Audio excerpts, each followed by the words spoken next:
Hello dear students, welcome to study desire. हम chapter how to organise reproduce कर रहे हैं, जिसमें जो कि क्लास 10th का बायोलॉजी का चैप्टर है।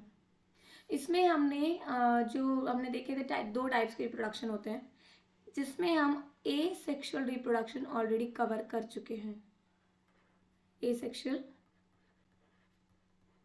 रिप्रोडक्शन हम ऑलरेडी कर चुके हैं। अब इसमें हमने देखा था जो दूसरा टाइप होता है वो होता है सेक्शुअल रिप्रोडक्शन। अब सेक्सुअल रिप्रोडक्शन में हमने जो फ्लावर्स में सेक्सुअल रिप्रोडक्शन होता है, ये हम कवर कर चुके हैं। ठीक है, इसमें हमने पूरा कवर कर लिया है। फर्टिलाइजेशन, पॉलिनेशन पूरा हम कवर कर चुके हैं इसमें। इसके बाद आता है जो sexual reproduction in human. Okay, so हम बात कर लेते हैं ह्यूमंस में। अब ह्यूमंस में हम बात करेंगे यहाँ पे जो सेक्सुअल रिप्रोडक्शन है in males and in females. So one by one करके हम डिस्कस करेंगे। पहले एक जनरल समझ लेते हैं हम कि जो सेक्सुअल रिप्रोडक्शन होता है, सो बेसिकली इसमें एक जो सिस्टम इन्वॉल्व होता है हमारी बॉडी का, वो होता है reproductive system. Reproductive system. So पहले हम रिप्रोडक्टिव सिस्टम समझते हैं क्या होता है। उसके बाद में हम बात करेंगे मेल्स में कौन सा जो रिप्रोडक्टिव सिस्टम है उसको हम डिटेल में पढ़ेंगे, और जो फीमेल्स में रिप्रोडक्टिव सिस्टम है हम उसको डिटेल में पढ़ेंगे। सो आज हम अभी स्टार्ट कर रहे हैं रिप्रोडक्टिव सिस्टम से। So let start talking about the reproductive system. अब जैसा कि हम यहाँ बात कर रहे हैं रिप्रोडक्टिव सिस्टम की, तो सबसे पहले हम देखते हैं कि ये जो है मेल और फीमेल में सेपरेट रिप्रोडक्टिव सिस्टम होता है। ठीक है, अब इसका फंक्शन क्या होता है। फंक्शन दोनों में अलग अलग होता है, दोनों में जो गैमीट्स फॉर्म होते हैं वो अलग अलग गैमीट्स फॉर्म होते हैं, लेकिन फंक्शन उनका एक ही होता है, जो कि फंक्शन है टू प्रोड्यूस द ऑफस्प्रिंग। ठीक है, सो क्या कर रहे हैं, दोनों ही जो मेल रिप्रोडक्टिव सिस्टम है वो प्रोड्यूस करता है मेल गैमीट, और जो फीमेल रिप्रोडक्टिव सिस्टम है प्रोड्यूस करता है फीमेल गैमीट। अब जब दोनों का फ्यूजन होता है तो फाइनली फॉर्म होता है जाइगोट और फॉर्म होता है ऑफस्प्रिंग। सो क्या फंक्शन है, इज टू प्रोड्यूस ऑफस्प्रिंग। जो गैमीट्स फॉर्म हो रहे हैं पर्टिकुलर, वो किसके लिए फॉर्म हो रहे हैं, ताकि वो फ्यूज करें और ऑफस्प्रिंग प्रोड्यूस करें।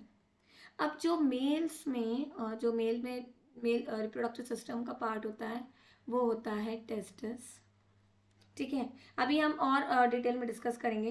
बेसिकली जो टेस्टिस होता है ना, ये क्या होता है, प्राइमरी सेक्स ऑर्गन होता है मेल्स का। Primary sex organ in males. So particular जो मेल गैमीट होता है, गैमीट वो क्या होता है, sperm that is produced inside the testis. इसीलिए हम बोलते हैं टेस्टिस क्या है, ये प्राइमरी सेक्स ऑर्गन है, और टेस्टिस प्रोड्यूस करता है स्पर्म। अब वहीं पर अगर हम बात करेंगे फीमेल्स में, सो फीमेल्स में we know that ovaries are responsible for the formation of the egg cells, and like they are the female they are the primary sex organ in the female. So हम यहाँ लिखते हैं ovaries क्या होता है, ये primary sex organ होता है इन फीमेल्स। ठीक है, और ये क्या प्रोड्यूस करते हैं, ये प्रोड्यूस करते हैं फीमेल गैमीट, जो कि होता है ओवा या फिर एग। अब इसमें एक और चीज़ रिस्पॉन्सिबल, जो टेस्टिस और ओवरी है, एक और चीज़ रिस्पॉन्सिबल है, ये जो है ये प्रोड्यूस करते हैं सेक्स हार्मोन ऑल्सो। हम लिखेंगे प्रोड्यूस सेक्स हार्मोन। और ओवरीज भी हैं जो कि ये प्रोड्यूस करती हैं सेक्स हार्मोन्स। सो हम यहाँ पे लिख लेते हैं ओवरीज प्रोड्यूस सेक्स हार्मोन्स। सो इसके बारे में हम सब पर्टिकुलर डिस्कस करने वाले हैं। अब फीमेल्स में हम एक और डिस्कस करेंगे जो कि होता है मेमोरी ग्लैंड, ठीक है। और ये जो मेमोरी ग्लैंड होता है ये बेसिकली रिस्पॉन्सिबल होता है for the production of the milk to feed the babies. So let us continue with this only. जो हम यहाँ बात कर रहे हैं ह्यूमन बींग्स में, ह्यूमन बींग्स। अब जो ह्यूमन बींग्स होता है हम जानते हैं कैसे होते हैं, यूनिसेक्सुअल होते हैं। यूनिसेक्सुअल मतलब जो सेक्सेस होते हैं वो सेपरेट होते हैं। एक अलग इंडिविजुअल होगा जिसमें कि मेल सेक्स ऑर्गन प्रेजेंट होता है और एक अदर अलग इंडिविजुअल होगा जिसमें फीमेल सेक्स ऑर्गन प्रेजेंट होता है। Getting everyone? अब जैसे कि हमने यहाँ पे बात करी प्राइमरी सेक्स ऑर्गन की। अब इनमें जो ह्यूमंस में हम बात करेंगे जब हम इनके पर्टिकुलर जो रिप्रोडक्टिव सिस्टम स्टडी करेंगे ह्यूमन मेल और फीमेल्स में, सो हम वहाँ पे देखेंगे कि जो प्राइमरी सेक्स ऑर्गन होता है साथ में सेकेंडरी सेक्स ऑर्गन भी होता है। सो पर्टिकुलर जो रिप्रोडक्टिव सिस्टम होता है, the reproductive system, it is actually the collection of internal and external organs. Okay, so it is collection of internal and external organs जो कि हमारे रिप्रोडक्टिव सिस्टम के ऑर्गन्स होते हैं। किनमें? दोनों में ही, in both males and females okay. और ये क्या करते हैं? These work together to form the gametes okay. या फिर हम बात कर सकते हैं like these work together for the process of procreating for the reproduction okay. So these work together for reproduction. So हम पर्टिकुलर रिप्रोडक्टिव सिस्टम को इस तरह से डिफाइन कर सकते हैं। अब नेक्स्ट बात करते हैं। अब हम जानते हैं मेल और फीमेल जो गैमीट प्रोड्यूस करते हैं, मेल और फीमेल, ये जो गैमेट प्रोड्यूस करते हैं ये कहाँ प्रोड्यूस होता है? इनके प्राइमरी सेक्स ऑर्गन में प्रोड्यूस होता है। तो जो मेल प्रोड्यूस करता है वो मेल गैमीट होता है और उसे हम क्या कहते हैं? स्पर्म। जो फीमेल प्रोड्यूस करते हैं वो होते हैं एग। अब ये दोनों फर्टिलाइज करते हैं आइदर इनसाइड द बॉडी और आउटसाइड द बॉडी, ठीक है। कुछ एनिमल्स होते हैं जैसे फ्रॉग हो गया, फिशेज हो गया, उनमें जो फर्टिलाइजेशन होता है बॉडी के बाहर होता है। और ह्यूमन बींग्स में जो फर्टिलाइजेशन होता है वो फीमेल बॉडी के अंदर होता है। सो ये फर्टिलाइजेशन होगा और फॉर्म करेंगे जाइगोट और यही जाइगोट ग्रो करेगा और बनाएगा एम्ब्रियो और फाइनली जो बेबी में कन्वर्ट होगा। सो इस तरह से ये रिप्रोडक्शन का प्रोसेस चलता है। सो इसीलिए जो रिप्रोडक्शन है बहुत इंपॉर्टेंट होता है ताकि जो लाइफ की कंटिन्यूटी बनी रहे। Okay, now let us start with the male reproductive system. आज के इस सेशन में हम बात करेंगे मेल रिप्रोडक्टिव सिस्टम की। So let us start understanding with this. Okay, let us do one thing. Before proceeding to the male reproductive system, let us understand first what is puberty. Puberty. इसके बाद हम discuss करेंगे mail reproductive system को। सो particular जो primary sexual characters होते हैं ना mail या जो बॉय या गर्ल में, वो प्राइमरी सेक्शुअल कैरेक्टर्स जो है बर्थ से ही प्रेजेंट होते हैं, जबकि जो सेकेंडरी सेक्शुअल कैरेक्टर्स होते हैं these are like develop at the puberty. So हम प्यूबर्टी को क्या बोल सकते हैं? It is the age in human males and females, age in human males and females at which the reproductive organ become mature or functional, at which the reproductive organ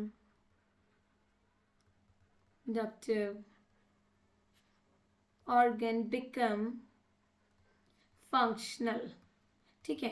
अब ये जो as होती है दोनों में वेरी करती है। अगर हम बात करें मेल्स में तो it is like age between, males में ये एज क्या होता है? बिटवीन 13 to 14 ईयर्स, जबकि फीमेल्स में ये जो प्यूबर्टी है जल्दी अटेन होती है at the from the age of 10 to 12 years. ठीक है, अब यहाँ पे क्या हो रहा है, इस एज में जो बॉय और गर्ल होते हैं उनके जो रिप्रोडक्टिव ऑर्गन है वो फंक्शनल हो जाते हैं। अब यहाँ पर इनके फंक्शनल होने के कारण से क्या होता है, जो सेकेंडरी सेक्सुअल कैरेक्टर्स होते हैं वो अपीयर होते हैं। ठीक है, अब दूसरा जो हम बात करेंगे, जो मेल्स और फीमेल्स में दोनों में अलग अलग सेकेंडरी सेक्सुअल कैरेक्टरिस्टिक्स होते हैं। और जो प्राइमरी सेक्सुअल कैरेक्टरिस्टिक्स है वो जैसे कि बर्थ से ही प्रेजेंट होते हैं। अब जो हम यहाँ बात कर रहे हैं सेकेंडरी सेक्सुअल कैरेक्टर्स की बात कर रहे हैं, कैरेक्टर्स। ठीक है, सो अगर हम बात करते हैं, let's come to the new page and here we will make a chart over here. Okay,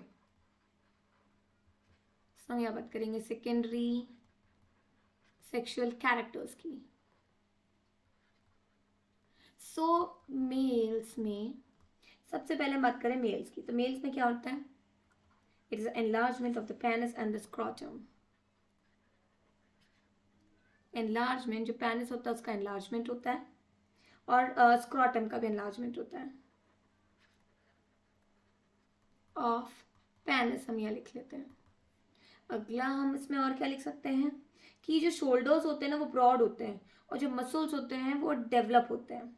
ठीक है, सो ब्रॉडनिंग ऑफ शोल्डर्स, ये इम्पॉर्टेंट है एग्जामिनेशन पॉइंट ऑफ व्यू से, इस पर क्वेश्चंस बनते हैं। ब्रॉडनिंग ऑफ शोल्डर्स और क्या होता है, मसल्स डेवलपमेंट होता है। अब आपने देखा होगा कि जब बॉयज जैसे ही 14 एज या 14 या 15 के होते हैं तो उनकी आवाज़ में एक भारीपन आ जाता है। वो किस कारण से आता है, क्योंकि जो लैरिंग्स होता है, जो वॉइस बॉक्स होता है वो एनलार्ज होता है और जो वोकल कॉर्ड होते हैं वो थिक हो जाते हैं। ठीक है, सो पहले तो हम यहाँ लिख लेते हैं मसल्स डेवलप करते हैं, मसल्स डेवलप। दूसरा एनलार्जमेंट होता है लैरिंग्स का, एनलार्जमेंट ऑफ लैरिंग्स। और क्या होता है, और थिकनिंग होता है वोकल कॉर्ड्स का, and thickening of vocal cords, तभी उनकी आवाज़ कैसे रहती है, हैवी हो जाती है। ठीक है, और दूसरा जो सेकेंडरी सेक्सुअल कैरेक्टर्स हम बोलेंगे वो क्या होता है, growth of the pubic hairs, growth of pubic hairs. और साथ ही साथ में जो कुछ उनके फेसेस पे, आर्मपिट्स पे और चेस्ट पर भी एक्स्ट्रा ग्रोथ होती है हेयर की, और हाइट में भी सडन इंक्रीज होता है, increase in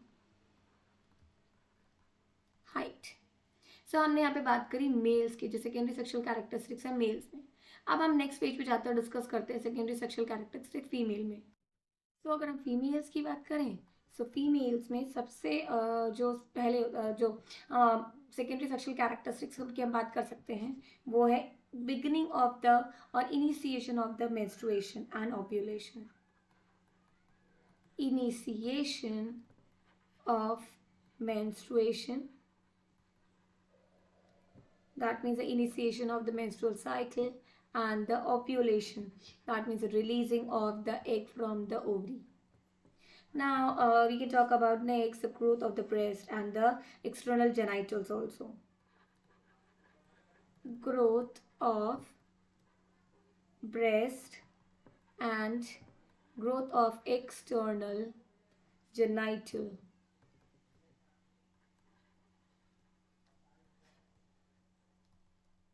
Yeah, genitalia. Okay, now like pubic hair growth is also seen. So growth of, or the pubic hairs occurs actually. So we can write pubic hairs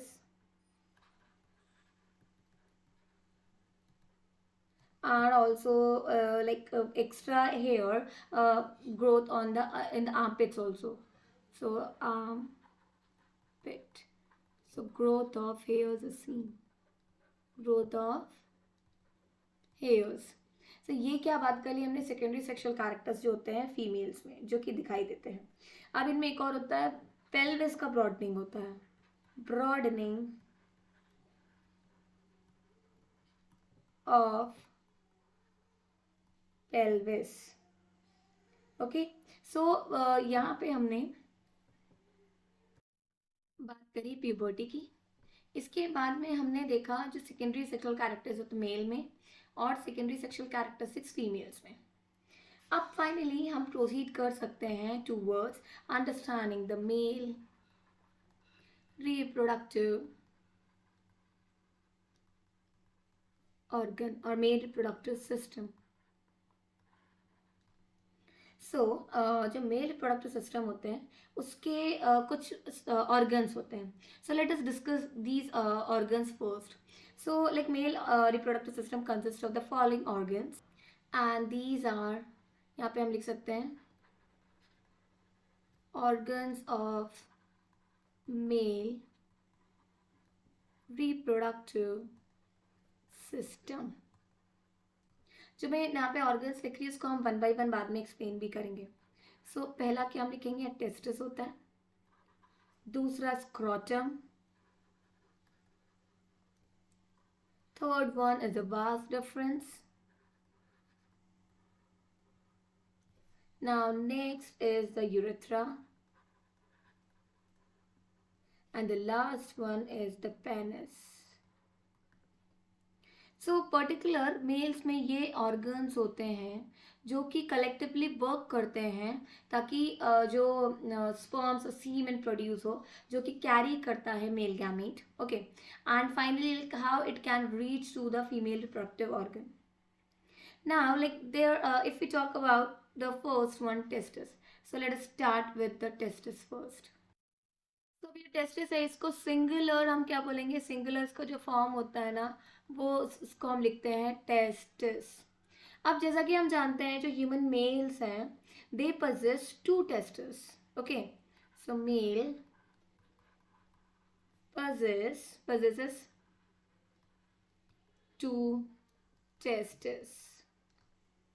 और अब ये जो दो testis होते हैं ना they lie on the either sides and like this testis is the primary reproductive organ and like this testis lie outside the abdominal cavity. So here we can write next point. ये testis क्या होते हैं, these are primary sex organs होते हैं, sex organs। उसके बाद में ये क्या होते हैं, ये lie करते हैं, they lie outside they lie outside the abdominal cavity। जो हमारी abdominal cavity होती है उसके बाहर में होते हैं, ये बहुत इंपॉर्टेंट है। और इसको हम देखेंगे कि ये ऐसा क्यों होता है, ये बाहर क्यों होते हैं cavity।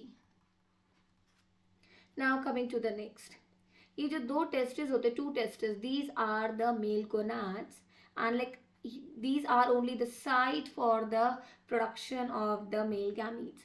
so testis के अंदर ही क्या होता है, male gamete, that means sperm का formation होता है।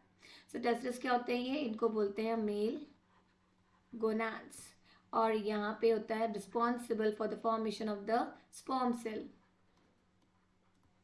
responsible for the formation of sperm cells जो कि मेल गैमीट होते हैं, sperm cells। अब ये जो टेस्टिस होते हैं ये साथ ही साथ में जो मेल गैमीट प्रोड्यूस करने के साथ में सेक्स हार्मोन्स भी प्रोड्यूस करते हैं। So they also produce sex hormones, sex hormone. So जो ह्यूमन जो मेल में सेक्स हार्मोन है वो क्या है, टेस्टोस्टेरोन। सो ये कौन सा हार्मोन प्रोड्यूस करते हैं, टेस्टोस्टेरोन। अब ये जो टेस्टोस्टेरोन है बेसिकली ये रिस्पॉन्सिबल होता है for the secondary sexual characteristics in males. Now let us see the structure of the testis. तो यहाँ पे जो ये स्ट्रक्चर है ना ये है टीएस ऑफ टेस्टिस। ठीक है, ये ट्रांसफर सेक्शन हमने किया है जिसमें कि हम देख सकते हैं जो टेस्टिस का पार्ट है अंदर का। अब ये जो इनिशियली अंदर के ये पार्ट है, इनको हम डिटेल में ही आगे पढ़ेंगे। ठीक है, अब हम आगे देख लेते हैं। ये जो टेस्टिस है, इनमें जो ये आपको लोब्यूल्स दिख रहे हैं, इनके अंदर ही फॉर्मेशन होता है मेल गैमीट का। मेल गैमीट का फॉर्मेशन होता है। ठीक है, सो मेल गैमीट क्या होते हैं? स्पर्म्स होते हैं, स्पर्म्स। और अभी हमने देखा कि जो टेस्टिस होते हैं दे लाई आउटसाइड द एब्डोमिनल कैविटी। सो इसका एक मेन रीजन है क्योंकि जो स्पर्म डेवलप करते हैं ना, तो for the development of the sperms they require 1 to 3 degrees temperature lower than the normal body temperature. So for the sperm development, for the sperm production, let me write it again. Sperm production in testis, testis में जो sperm production होता है, it require 1 to 3 degrees Celsius lower temperature than the normal body temperature, than the normal body temperature. So अगर हम कहते हैं कि जो नॉर्मल बॉडी टेम्परेचर है 37 डिग्री सेल्सियस है, सो उससे 1 से 3 डिग्री कम चाहिए जो प्रोडक्शन टेस्टिस के प्रोडक्शन के लिए। सो इसीलिए जो स्पर्म प्रोडक्ट इसको लोअर टेम्परेचर चाहिए, इसीलिए जो टेस्टिस है ये एब्डोमिनल कैविटी के बाहर है ताकि जो टेम्परेचर लो हो और वहाँ पे ये टेस्टिस के अंदर स्पर्म सेल्स आराम से प्रोड्यूस हो सके।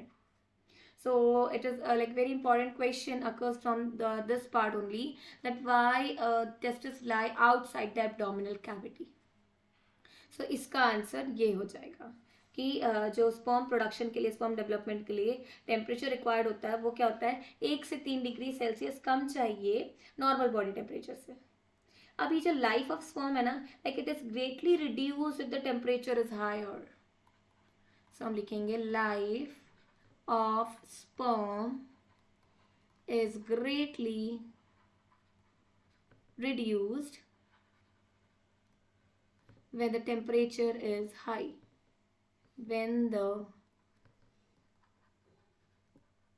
temperature is higher than this, is higher. But we want that like they survive for a long time so that fertilization can occur. So इसके लिए temperature requirement क्या चाहिए? कम चाहिए। जबकि अगर हम बात करें विंटर्स में, जब टेम्परेचर कम होता है, so स्क्रॉटम श्रिंक कर जाता है to bring the testis close to the body, ताकि थोड़ा सा नॉर्मल टेम्परेचर तक पहुंच पाइए। और समर के टाइम में क्या होता है, ये जो स्क्रॉटम है it become relaxed and loose. Now coming towards the next, अब जो हम नेक्स्ट बात करेंगे वो बात करेंगे स्क्रॉटम की। तो जो स्क्रॉटम होता है इट इज अ पाउच। ठीक है, pouch of skin, pouch of skin जिसके अंदर टेस्टिस होता है। अभी जो स्क्रॉटम है ना, पाउच ऑफ स्किन है, it like hang between the legs and inside which the testes are present. Now like it is divided internally into the right and the left scrotal sac, and it is divided by a muscular partition. अभी जो दो testes होते हैं like these lie in the scrotal sac. So next हम लिख सकते हैं 2 testes lie in the scrotal sac. Scrotal sac. Scrotum का ये जो सैक लाइक स्ट्रक्चर है उसके अंदर क्या होता है, ये टेस्टिस प्रेजेंट होते हैं।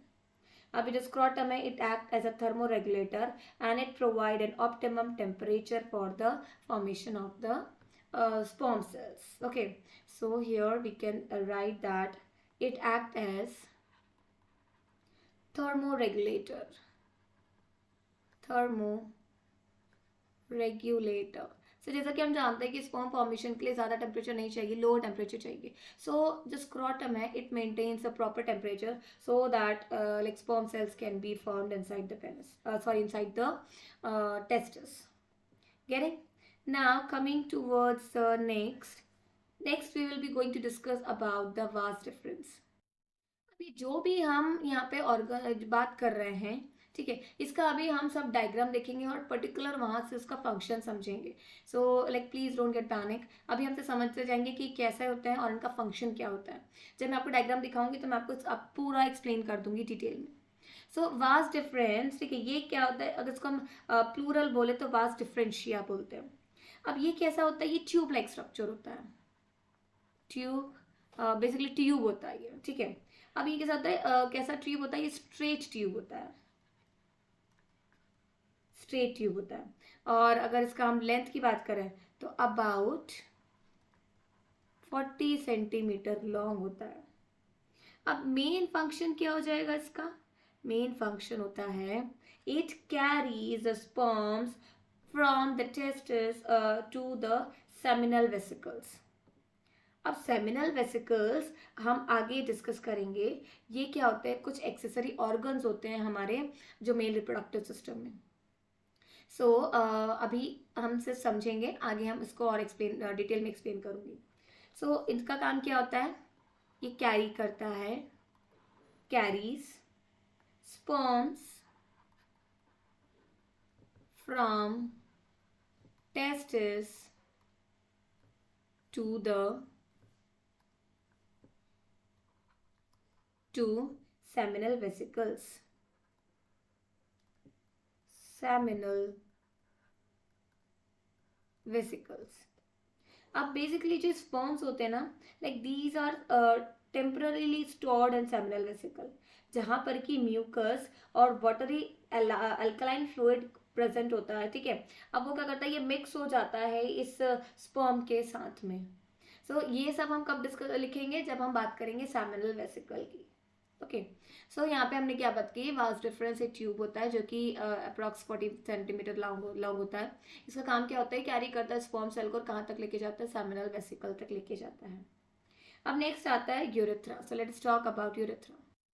सो अब यूरेथ्रा, इसका मेन फंक्शन क्या होता है, हम पहले ये समझते हैं। It conducts the semen to the exterior.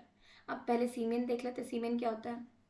अगर हम यहाँ बात कर रहे हैं सीमेन की, सो कुछ लिक्विड, ठीक है, लिक्विड प्रोड्यूस होता है कहाँ से, जो कि हमारे एक्सेसरी ग्लैंड्स होते हैं मेल रिप्रोडक्टिव सिस्टम में, उसके बारे में हम बात करेंगे। Liquid plus the sperm sales से हम क्या बोलते हैं, सीमेन। सो अब यूरेथ्रा का काम क्या होता है, it conduct semen to the exterior, conduct semen to exterior, बाहर तक, या फिर हम कह सकते हैं कि जो फीमेल रिप्रोडक्टिव ऑर्गन तक पहुंचाता है सीमेन को। अब ये जो यूरेथ्रा होता है, like it is about 20 centimetres long. और ये भी कैसा होता है, ये भी क्या होता है, ट्यूब होता है। Okay, and this arise from the urinary bladder to the like arise from the urinary bladder to carry the urine also। So penis के दो फंक्शन, यूरिथ्रा के दो फंक्शन होते हैं पर्टिकुलर। ये क्या करता है, एक और इसका काम होता है कि जो स्पर्म सेल्स है उन या फिर सीमेन है, उसे फीमेल रिप्रोडक्टिव ऑर्गन तक कैरी या फिर पहुंचाता है। दूसरा हम क्या बोल सकते हैं, इसका फंक्शन है like it arise from the urinary bladder to carry the urine also। So like it has two functions। It also runs through the penis and open to the outside through the male genital pore। Now if we are talking about the seminal vesicle, जो कि हमने भी बात की थी, वो क्या होता है, एक्सेसरी ग्लैंड्स होते हैं। So the content of two seminal vesicle, जो कि स्पर्म होता है, ओके, और जो पार्ट हो गया liquid part, semen. So basically the semen is been carried out through this urethra. Getting everyone, ये यूरेथ्रा ही है जो ट्यूब लाइक स्ट्रक्चर जो कि प्रेजेंट होता है इनसाइड द पेनिस, पेनिस के थ्रू होता हुआ जाता है, और ये रिस्पॉन्सिबल होता है for the transfer of the semen also and for the transfer of the urine also outside the body. Now last, coming to the last part, and that is the penis। Let us discuss about the penis। So अभी जो penis होता है, it is like external genitalia। इसके जो tissue होते हैं, they are like it contain erectile tissue। So penis contain erectile tissue, erectile tissue होता है, ठीक है। सो इसलिए हम बोल रहे हैं क्योंकि जिसकी मसल्स होती है ना, like they are thick muscular organ and like made up of erectile tissue, that means it can erect also. Now the tip of the penis is contains of the soft and highly sensitive glands. Okay. Now the what's the function of this?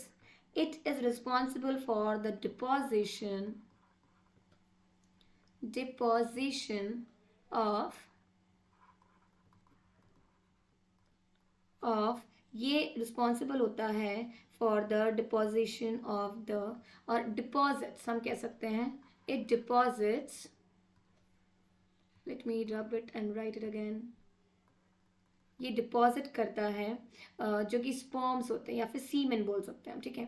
So deposit sperms in female reproductive organ.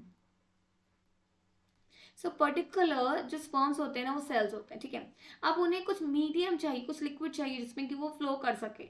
सो वो liquid होता है ये, ठीक है. और दोनों को मिला करके हम सीमेन कहते हैं. सो लाइक पेनिस क्या करता है, it is responsible for the deposition of the sperms in the female reproductive organ. अब आ जाते हैं हम नेक्स्ट डिस्कस कर लेते हैं जो कि मेल्स में एक्सेसरी ऑर्गन्स होते हैं. सो हम यहाँ पे लिख लेंगे accessory organs in the males. Organ in males. So इनमें जो होता है हम बात करते हैं वन बाय वन. पहला हम डिस्कस करेंगे एपिडिडाइमिस. दूसरा इनमें जो होता है वो क्या होता है, सेमिनल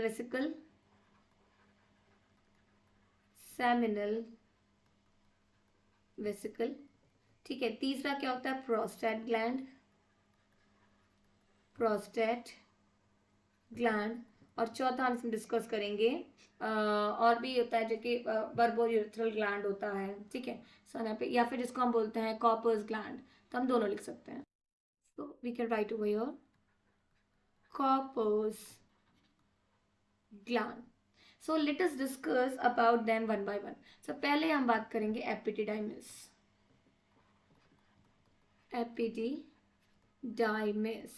अब ये इम्पॉर्टेंट पार्ट क्यों होता है, क्योंकि जो स्पर्म सेल्स हैं वो सिर्फ प्रोड्यूस होते हैं टेस्टिस में. जब मैच्योरेशन होता है उनका स्पर्म सेल्स का, वो कहाँ होता है, एपिडिडाइमिस में होता है. सो sperm cells mature, sperm cells mature in epididymis. Now when these sperm cells are produced, they are carried to the epididymis. Like this is just above the testis. और यहाँ पर टेम्पररी टाइम के लिए store होते हैं sperm cells, जबकि उनका maturation हो रहा होता है.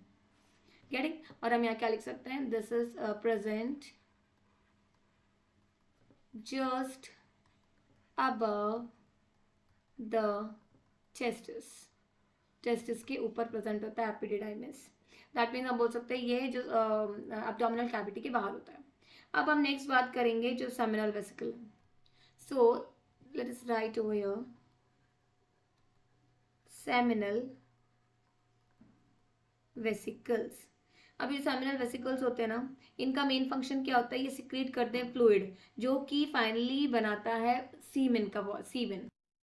सो here we will write it secrete करता है ये fluid that makes up much of the volume of the semen, that makes much of the volume of the semen. अब हम बात करते हैं दूसरे ग्लैंड की जो कि है prostate gland.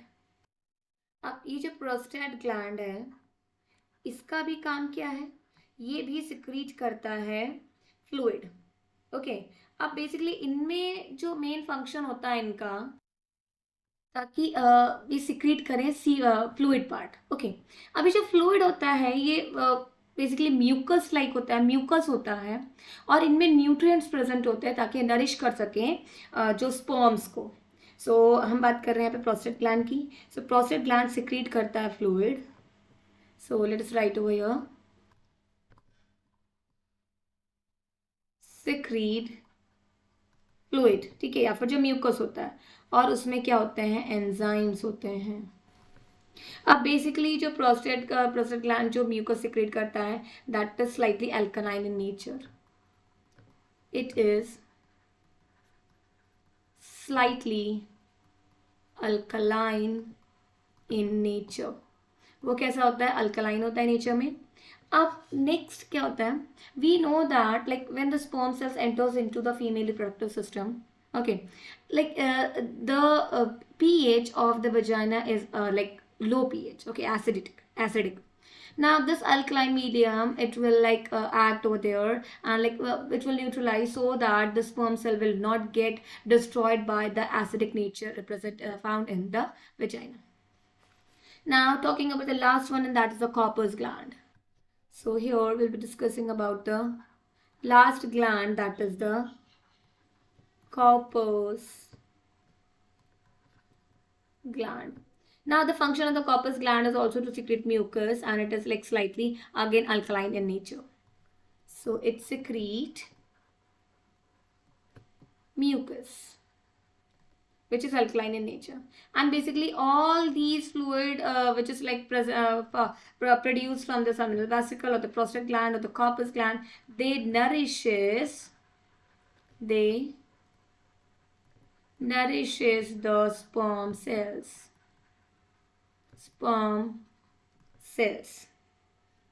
Clear? Up till is it clear to everyone? चलो नेक्स्ट हम देखते हैं. सो अभी तक हमने क्या बात करी, जो पूरा मेल रिप्रोडक्टिव सिस्टम है उसके बारे में बात करी है. अब हम यहाँ पे नेक्स्ट जो हमारा टॉपिक आएगा वो होगा, जो हम बात करेंगे internal structure of testis. Internal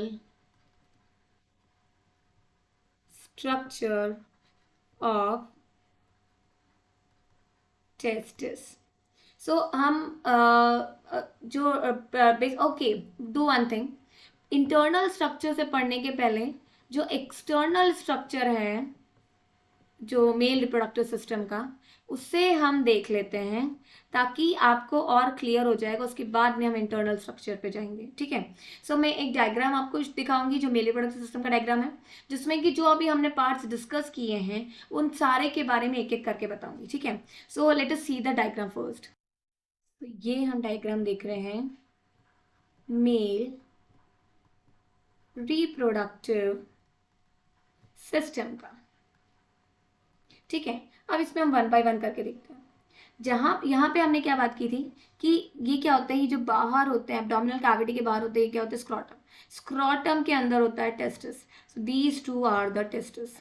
अब इसके बाद में हमने बात की थी एपिडिडाइमिस. तो ये जो स्ट्रक्चर थोड़ा सा छोटा सा स्ट्रक्चर दिख रहा है आपको, ये क्या है, एपिडिडाइमिस, और ये जस्ट अबव होता है टेस्टिस के. अब यहीं से अराइज होती हैं दोनों टेस्टिस से ये ट्यूब जो दिख रही है, इसी ट्यूब को हम क्या कहते हैं, वास डिफरेंस. अब ये ट्यूब कहाँ तक जा रही है, सैमिनल वेसिकल से मिल रही है. तो ये सैमिनल वेसिकल जो एक्सेसरी ग्लैंड है, ये प्रोड्यूस करते हैं म्यूकस, ताकि क्या जो स्पर्म सेल्स है इस म्यूकस में प्रेजेंट रहे, ताकि उनको एक मीडियम मिल जाए फ्लो करने के लिए, और वो नरिश भी करते हैं स्पर्म सेल्स को. अब आगे जाते हैं, ये कहाँ मिलते हैं, कॉपर जो प्रोस्टेट ग्लैंड है, पर्टिकुलर प्रोस्टेट ग्लैंड, ठीक है, और इधर ही ऊपर ही होता है कॉपर्स ग्लैंड. सो उनका सबका जो म्यूकस सिक्रीट होता है वो मिल जाता है स्पर्म सेल्स में, और फाइनली फॉर्म कर लेता है सीमेन. अब यहाँ जो ये ट्यूब दिख रहा है आपको, ये क्या है, यूरिथ्रा है. इसका जैसा मैंने पहले ही डिस्कस किया था, इसके दो फंक्शंस होते हैं. एक तो फंक्शन ये होता है कि ये स्पर्म जो सीमेन को कैरी करता है to the female reproductive organ, okay. And जो दूसरा फंक्शन वो ये होता है कि जो यूरिनरी ब्लैडर से अटैच होता है, ताकि यूरिन को भी ये एक्सक्रीट करता है बॉडी से बाहर. So this is the urethra, and finally the outer structure is the penis over here. Suppose this is the penis over here, which the function of the penis is to ejaculate the semen and enter the semen into the female reproductive organ. So यहाँ तक हमने discuss किया जो कि male reproductive system के parts हैं. I guess आपको clear हो गया होगा. मैंने इसमें सारे जो जो भी हैं एक एक करके पार्ट्स हमने डिस्कस कर चुके हैं, और यहाँ डायग्राम में भी देख चुके हैं. अब हम नेक्स्ट आते हैं, जो हमें नेक्स्ट पढ़ना है वो क्या पढ़ना है, इंटरनल स्ट्रक्चर ऑफ टेस्टिस। ठीक है, सो मैं आपको डायग्राम के थ्रू एक्सप्लेन करूंगी internal structure of the testis.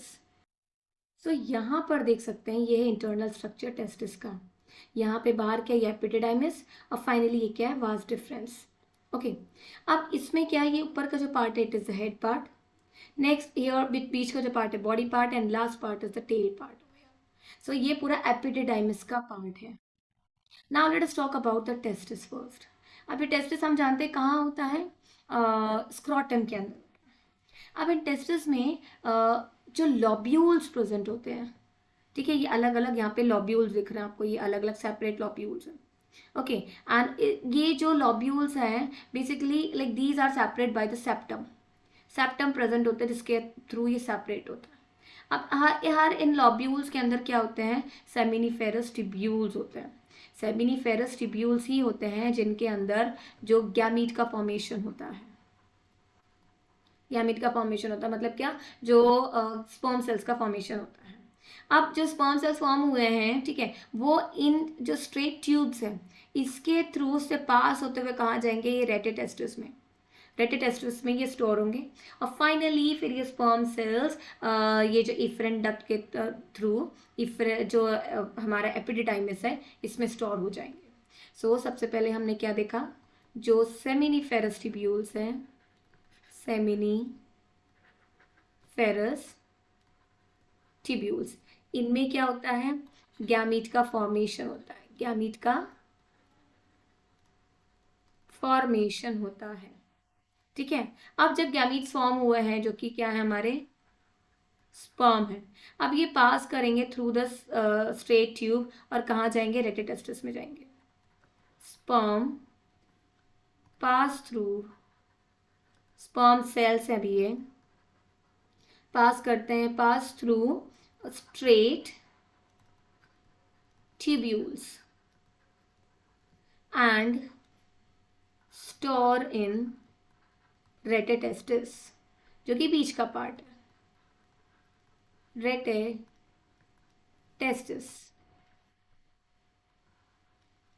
ये जो इंटरनल स्ट्रक्चर पढ़ रहे हैं हमें बहुत ही इंपॉर्टेंट है। अब यहाँ से जो सेमिनिफेरस सॉरी यहाँ से जो स्पर्म सेल्स प्रोड्यूस हुए थे वो स्टोर हुए यहाँ पे। अब ये कहाँ जाएंगे, एपिडिडाइमिस में जाएंगे थ्रू द इफरेंट डक्ट। सो हम नेक्स्ट पेज पे जाके लिखते हैं, sperm finally reaches to epididymis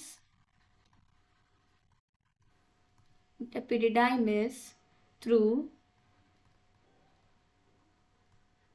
किससे होते हुए जाते हैं, हम पीछे पेज पे जाके देखते हैं, ये जो इफरेंट डक्ट है दिख रहे हैं हमको यहाँ पे, इससे ये पास होते हुए जाते हैं, फिर एपिडिडाइमिस में एंटर कर जाते हैं। सो हम यहाँ पे लिख लेते हैं efferent duct through efferent duct. Clear है। अब यहाँ पे हम देख रहे हैं जब ये स्पर्म सेल्स यहाँ आ गए, एपिडिडाइमिस में आ गए हैं, सो एपिडिडाइमिस में क्या रहेंगे, स्टोर्ड रहेंगे फॉर सम टाइम, जब तक ये मेच्योर नहीं हो जाते हैं। सो जो ईच एपिडिडाइमिस होता है it is like a tube about 20 feet long. Epididymis, okay, where the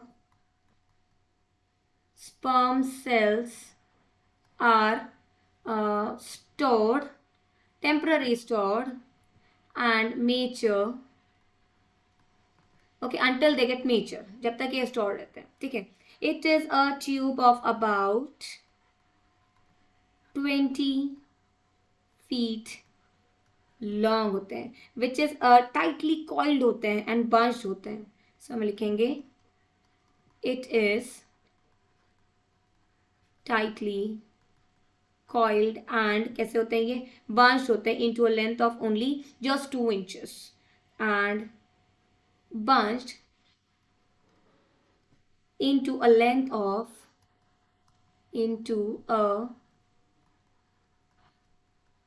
length of just 2 inch।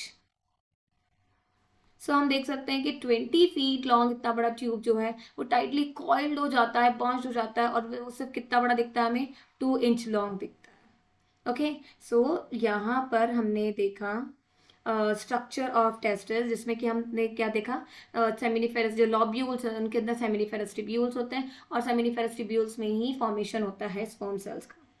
सो आज के इस वीडियो में हम इतना ही डिस्कस करेंगे। अगला जो मैं आपके लिए वीडियो लेकर के आऊँगी उसमें हम बात करेंगे जो स्पर्म सेल्स फॉर्मेशन का, जिसको हम बोलते हैं स्पर्मेटोजेनेसिस। स्पर्मेटोजेनेसिस।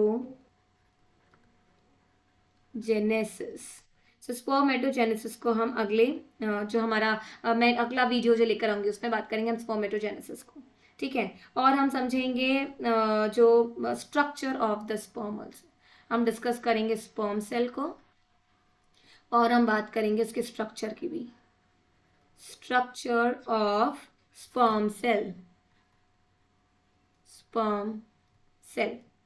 क्लियर है इतना? और फाइनली उसके बाद मैं जो वीडियो लेकर के आऊँगी उसमें हम डिस्कस कर लेंगे फीमेल रिप्रोडक्टिव सिस्टम को। सो आज के इस वीडियो में इतना ही। अगर आपको मेरा ये वीडियो पसंद आया तो प्लीज़ हमारे चैनल को लाइक और सब्सक्राइब कीजिए। Thank you dear students, bye bye everyone.